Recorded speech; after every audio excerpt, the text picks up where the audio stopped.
Hey all, Alex here at your home of the Music Deep Dive, and today it is time for a review of the 1863 novel by Jules Verne, 5 Weeks in a Balloon, or A Journey of Discovery by Three Englishmen in Africa. Jules Verne making his first appearance on the Music Deep Dive YouTube channel. Verne, of course, French author, very famous in this day and age for his sort of works based off of scientific concepts. And it's interesting to read about his backstory because, as with so many people that we talk about, initially the plan was for him to go into kind of law, went into law school, that sort of thing. But through a chance encounter with Alexandre Dumas, he ended up kind of dipping his toe into the world of theater, writing some like stage plays and helping with like theater management and that sort of thing. And during that time, he also began stretching his legs, writing for publications, writing novellas and things like that.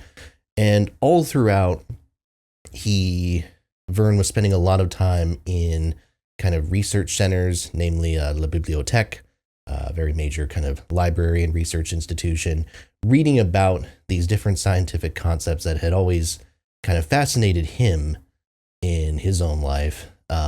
And directly tied into things that he wanted to research more about, and also things that he just wanted to write more about, I think, overall. And you get this sense from, reading about him that he had been building on this idea for a number of years to try to write a novel or a series of novels built upon his sort of scientific work, the research that he had done.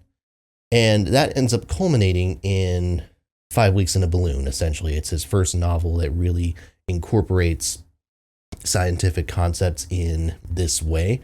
And it sets the stage for what would become really the bulk of Verne's published output, the series of novels known as the Voyages Extraordinaires.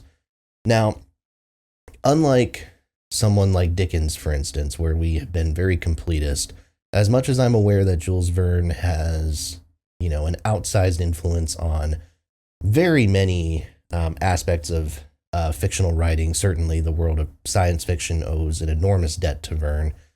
The fact of the matter is that the Voyages Extraordinaires, or the Extraordinary Voyages, contains about 60-something novels. So the level of completion that we'll be doing on that set is going to be very small. We are going to be hitting a lot of the big ones, but not the full stretch of it by any means.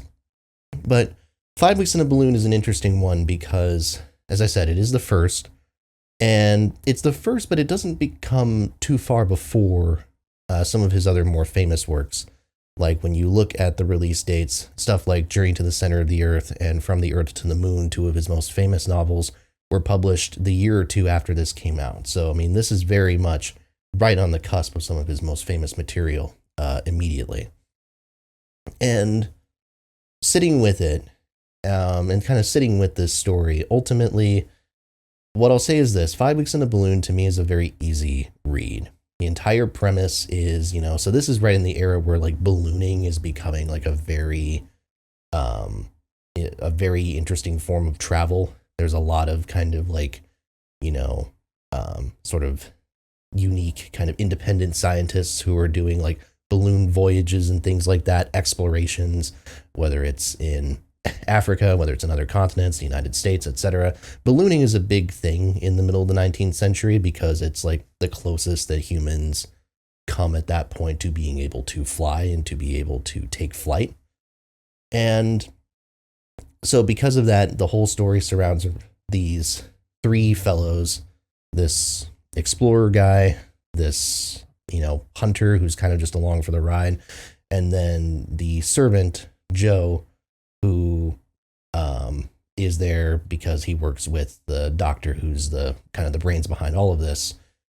And the three of them, essentially, the whole idea is that they are exploring the continent of Africa in a trip that ultimately takes about 5 weeks.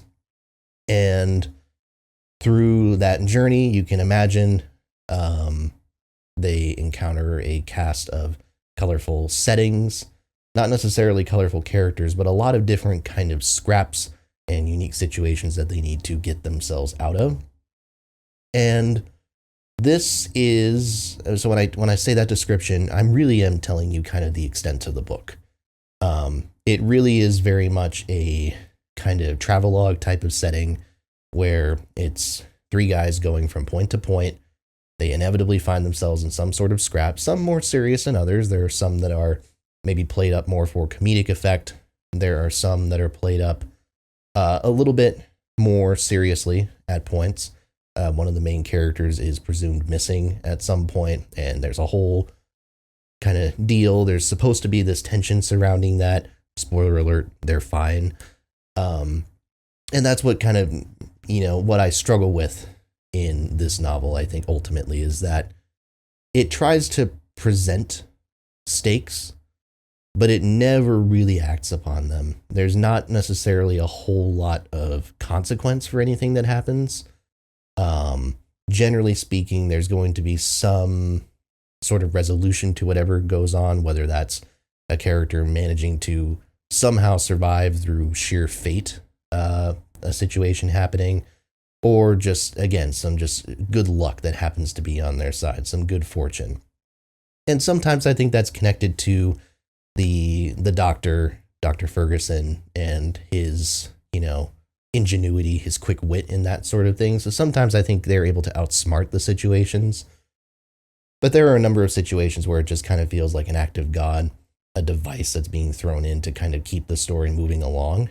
And because of that, even in those tenser situations, I never really once felt the stakes that were supposed to be there. I never once really felt that the characters were truly in danger. None of it ever felt especially tense. None of it felt especially meaningful. In that sense, it almost felt kind of like how you would picture a lot of children's entertainment, I suppose, from the last 50 years. Very low stakes. You're not worried about anyone important dying for the most part. Now, and ultimately, that's not a compliment on my part. I would not say I loved this book by any means. I don't think this is great. But I still think there is a level of kind of ambition as far as to what Verne is trying to do. And I think he will build on that in later novels. I say this in part because of context of things that I've heard of, and also my experience having read some of Verne's work in the past. It gets better. But even here, I still do like the kind of time that he takes to explain the technology behind the balloon at the very beginning of it. Not necessarily in excruciating detail. This is not Moby Dick with chapters and chapters devoted to the science behind all this. But still, it's interesting to sit with. It feels unique in that sense. And it's easy to see why this made the mark that it did, I think, at the time. I don't know.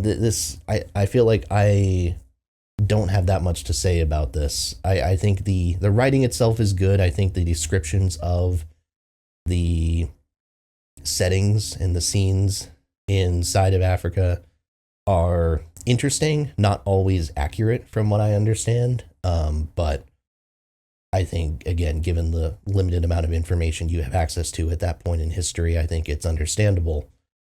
Yeah, it's pleasant. It's nice. It's I would say keep your expectations low. It is a nice kind of romp of a novel that, again, I don't think delivers on any sort of stakes whatsoever. But I think if you're just looking for some light entertainment, something nice and breezy with a little bit of comedy, but ultimately some, nice heart behind it too. There's some nice kind of touching moments. Then yeah, I think this would be worth your time. But I think compared to what Verne will do after this, and certainly in some of his greatest novels, I can't say there's a whole lot here I would recommend. I don't think this carves its own mark in a way to where, like, if you're not crazy about Verne's other novels, I would not recommend this one. it's definitely not going to be a contender for my number one. I can tell you that much if I were to ever do a ranking. But yeah, fine novel. Just keep your expectations appropriate going in. And with that, I want to say thank you all so much for watching. Please make sure to like, comment, and subscribe. As always, more reviews are to come. Make sure to hit that bell for notifications and tell a friend as well. Thanks a lot. And I'll see you next time right here at your home of the Music Deep Dive.